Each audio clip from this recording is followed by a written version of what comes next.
Frankenstein, de Mary Shelley, com adaptação de Leonardo Scianca. Capítulo 1. Diário do Capitão Robert Walton. Arcângel, 28 de março de 1796.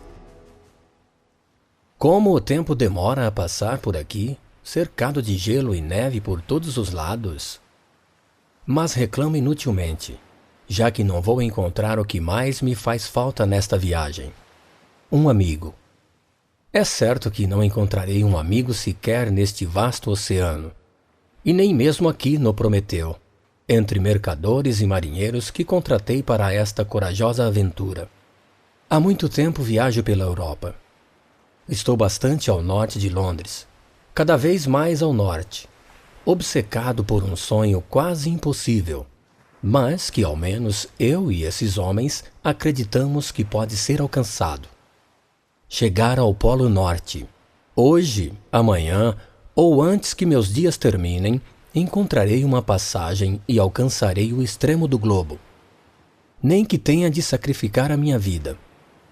Imaginar um lugar em que o sol é sempre visível, um corpo eternamente presente acima do horizonte, já me anima, me dá forças para enfrentar este inverno terrivelmente severo. Estamos no porto de Arcângel, no Golfo de Divina. Consegui uma bela embarcação, contratei alguns homens e daqui pretendo seguir para o mar de Barents. Desde que saí de São Petersburgo, há várias semanas, as condições climáticas estão ficando cada vez piores, e não posso pôr tudo a perder bem agora, quando vislumbro, finalmente, a possibilidade de chegar ao objetivo após anos e anos de preparação. Como controlar a curiosidade de saber por que a agulha de minha bússola aponta sempre para o mesmo ponto? Fico tremendamente emocionado ao perceber que desbravo regiões nunca antes alcançadas por nenhum outro homem. 31 de julho de 1796. Algumas fortes ventanias vinham nos assustando de vez em quando, mas hoje nos vimos quase cercados por montanhas de gelo. São impressionantes. Parecem mover-se com determinação ao nosso encontro, como se armassem um cerco fatal. A tripulação começa a se desencorajar. Mas eu continuo perseverante, embora prudente, em busca do meu destino. Já cheguei tão longe, traçando um curso seguro do qual as estrelas são testemunhas. Por que não ir mais longe ainda? O que poderá deter o coração determinado e a vontade firme de um homem? Meus homens me chamam. Terei de interromper este relato. 5 de agosto de 1796. Não sei se conseguirei descrever tudo o que aconteceu nos últimos dias. Estou muito assustado e também muito comovido. Segunda-feira passada, dia 31, o navio ficou cercado por montanhas de gelo. De repente, vimos-nos aprisionados, quase sem espaço no mar para que flutuássemos. Era uma situação perigosa, sobretudo por causa do espesso nevoeiro que nos encobriu. Lançamos âncora e nos pusemos a esperar alguma mudança no clima. A tripulação estava assustada. Sabia que as montanhas de gelo poderiam se movimentar e nos esmagar, destroçando o Prometeu, matando-nos a todos. Lá pelas 2 da tarde, o nevoeiro se abriu e pudemos ver as placas de gelo muito próximas, algumas se estendendo como planícies que pareciam sem fim. Estávamos todos inquietos, temerosos, quando de repente uma visão estranha atraiu nossa atenção. Algo se movia ao longe, veloz, fazendo um ruído arrastado. Avistamos um trenó, puxado por cães, indo para o norte. Pegamos nossas lunetas e vimos sobre ele uma figura gigantesca, parecida com um homem, mas que nos deixou confusos. Aquela aparição encheu-nos de espanto, enquanto para ele nossa presença parecia não ter nenhuma importância. Pensei, Estaria fugindo de alguém ou de alguma coisa? Mas o que seria mais assustador do que aquela própria assombração? E por que rumava na direção do polo? Logo depois, o gelo que nos prendia começou a quebrar-se. Ruídos assustadores nos deixaram tensos, até que o Prometeu se movimentou. Parecia que o mar voltaria a se abrir. Fiquei atento às placas de gelo que se movimentavam nas proximidades. Não era hora de tomar nenhuma decisão, apenas esperar a acomodação do mar. Aproveitei para descansar algumas horas.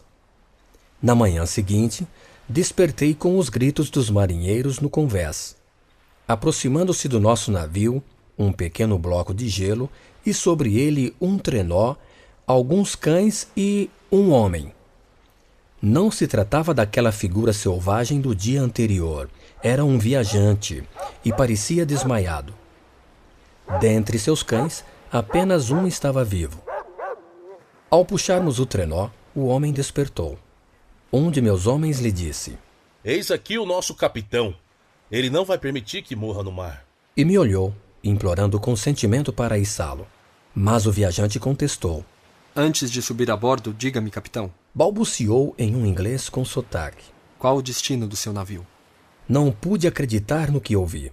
Como um homem à beira da morte, cuja única salvação seria o Prometeu e sua tripulação, poderia querer saber, antes de ser recolhido, qual era o nosso destino?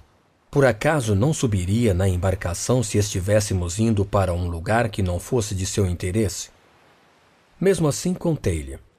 Estamos numa viagem de descoberta rumo ao Polo Norte. E estendi-lhe a mão. Ele estava praticamente cego e com os membros congelados. Nunca vi um homem em estado tão deplorável. Assim que o acomodamos na cabine, ele desmaiou. Tratamos de aquecê-lo com cobertores, deixando-o próximo à chaminé do fogão da cozinha. Aos poucos voltou à consciência. Tomou um pouco de sopa e ganhou alguma cor. Mas logo caiu novamente, febril, dizendo coisas desconexas, falando de um ser monstruoso que teria criado. Passaram-se 2 dias até que pudéssemos conversar novamente. O Prometeu permaneceu onde estava, pois ainda não era seguro prosseguirmos viagem. Meus homens estavam curiosos para saber o que poderia ter levado uma pessoa a se deslocar tão ao norte em um simples trenó. Para onde estava indo, senhor? Perguntou o meu imediato pela 100ª vez. Procuro alguém que fugiu de mim. Balbuciou nosso hóspede. Por acaso o homem que perseguia também viajava em um trenó? Sim. Então acho que o vimos.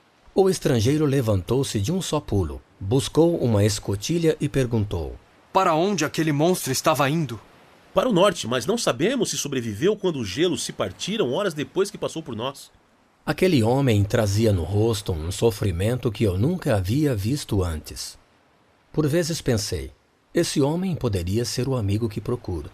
Mas logo percebia que sua saúde estava muito debilitada e que talvez não lhe restasse muito tempo de vida. Devia ter uns 20 e poucos anos, mas parecia o dobro.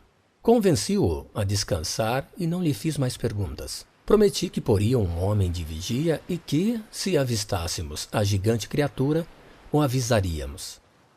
Esta manhã passei horas na proa pensando o que fazer quando estivermos em condições de navegar. Pensava se não deveria retornar para a Inglaterra em vez de arriscar a vida de tanta gente por causa de uma obsessão minha, quando ouvi a voz do viajante ao meu lado. Quando partimos, capitão? Não estávamos indo ao Polo Norte? Sim, íamos. Vacilei. E corrigi. Vamos, claro que vamos. Mas não podemos partir agora. Ainda não é seguro. Olhei para aquele homem e tentei imaginar o que teria acontecido. Por que tanta amargura, tanta dor? Sabe de uma coisa? Disse a ele, apoiado num mastro. Eu daria minha vida para encontrar a rota para o Polo Norte. Sacrificaria toda a minha fortuna, minha existência, minhas esperanças para conseguir o que desejo. A vida ou a morte de um homem seria um preço mínimo quando nossos objetivos podem salvar alguém. Quero ser um grande homem e servir à humanidade. Enquanto falava, percebi que o viajante se emocionava. Levou as mãos ao rosto e logo pude ver as lágrimas escorrendo-lhe por entre os dedos. Ele soltou um forte gemido, reuniu forças e me disse, com a voz tremida: Que tristeza, capitão. Que tristeza. O senhor sofre de uma loucura igual à minha. Olhe para mim, capitão. Olhe bem. O que vê? Quer se tornar um homem como eu? Não. O senhor ainda está em tempo de se salvar. Houve uma época em que minha vida era cheia de felicidade. Eu perdi tudo e não tenho como recomeçar. Preciso lhe contar a minha história. E chorava como uma criança infeliz.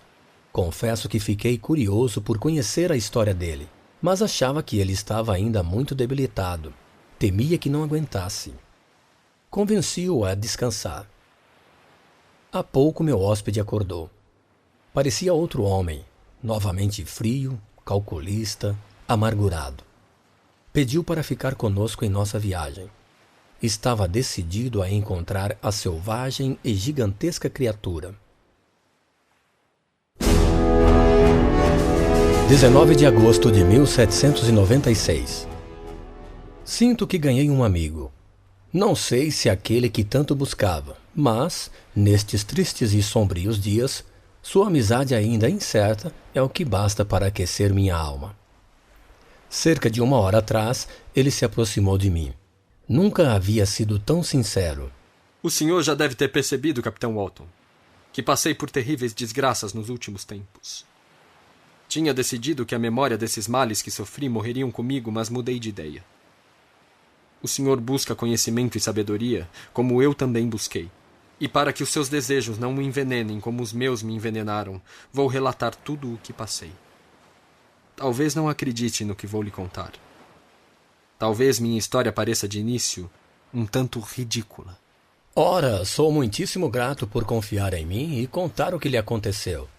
E esteja certo de que não vou duvidar de uma palavra sequer do que tenha para dizer. Quem sabe eu possa ajudá-lo a ter um destino melhor. Impossível, capitão. Nada poderá alterar meu destino. Falta-me apenas um ato para cumpri-lo e me retirar deste mundo. Disse-me ele, por detrás do melancólico brilho dos seus olhos. Ouça minha história, capitão. Ouça minha história.